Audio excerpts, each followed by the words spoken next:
Most people disobey what they are ordered. Allah states that even if the people were commanded to commit what they were prohibited from doing, most of them would not submit to this command, for their wicked nature is such that they dispute orders. Allah has complete knowledge of what has not occurred and how it would be if and when it did occur. This is why Allah said, وَلَوْ أَنَّا كَتَبْنَا عَلَيْهِمْ أَنِ اقْتُلُوا أَنفُسَكُمْ. Kill yourselves until the end of the ayah. This is why Allah said, وَلَوْ أَنَّهُمْ فَعَلُوا مَا يُوعَظُونَ بِهِ.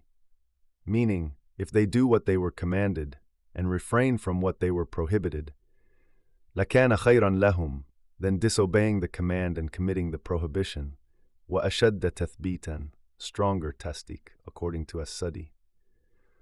وَإِذًا لَاتَيْنَهُمْ مِنْ لَدُنَّا, from us, أَجْرًا عَظِيمًا, paradise, وَلَهَدَيْنَهُمْ صِرَطًا مُسْتَقِيمًا, in this life and the hereafter. Whoever obeys Allah and His Messenger will be honored by Allah.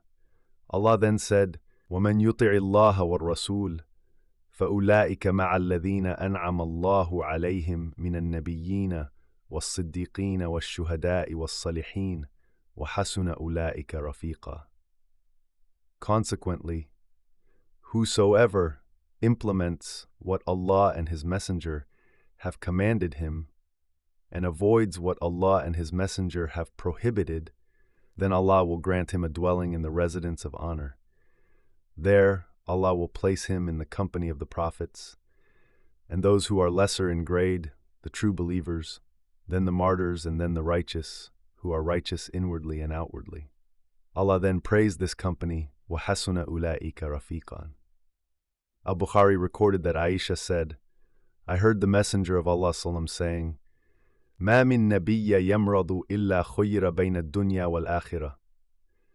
During the illness that preceded his death, his voice became weak, and I heard him saying, مَعَ الَّذِينَ أَنْعَمَ اللَّهُ عَلَيْهِمْ مِنَ النَّبِيِّينَ وَالصِّدِّيقِينَ وَالشُّهَدَاءِ وَالصَّالِحِينَ, the martyrs and the righteous.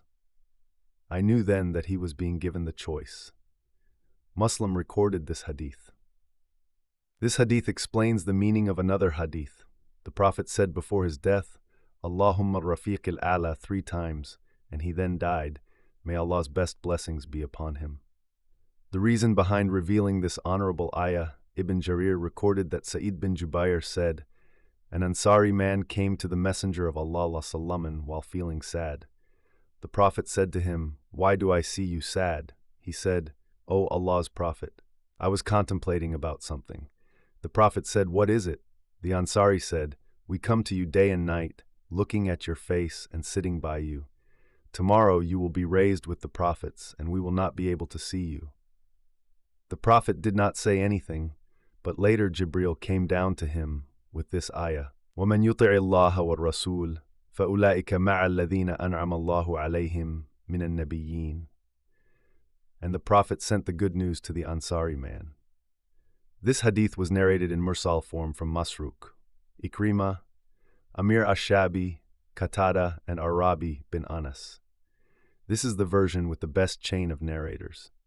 Abu Bakr bin Marduya recorded it with a different chain from Aisha, who said, A man came to the Prophet and said to him, O Messenger of Allah, you are more beloved to me than myself, my family, and children.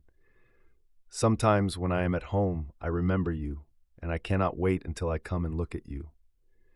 When I contemplate about my death and your death, I know that you will be with the prophets when you enter paradise. I fear that I might not see you when I enter paradise. The Prophet did not answer him until the ayah, وَمَنْ يُطِعِ اللَّهَ وَالرَّسُولَ فَأُولَٰئِكَ مَعَ الَّذِينَ أَنْعَمَ اللَّهُ عَلَيْهِمْ مِنَ النَّبِيِّينَ وَالصِّدِّيقِينَ وَالشُّهَدَاءِ وَالصَّالِحِينَ وَحَسُنَ أُولَٰئِكَ رَفِيقًا, was revealed to him. This was collected by Al-Hafiz Abu Abdullah al-Maqdisi in his book Sifat al-Jannah. He then commented, I do not see problems with this chain, and Allah knows best. Muslim recorded that Rabab bin Ka'b al-Islami said, I used to sleep at the Prophet's house and bring him his water for ablution and his needs. He once said to me, Ask me. I said, O Messenger of Allah, I ask that I be your companion in paradise. He said, anything except that. I said, only that. He said, فَأَعِنِّي عَلَى نَفْسِكَ بِكَثْرَةِ السُّجُودِ, for you by performing many prostrations. Imam Ahmad recorded that Amr bin Murrah al-Juhani said, a man came to the Prophet and said, O Allah's Messenger,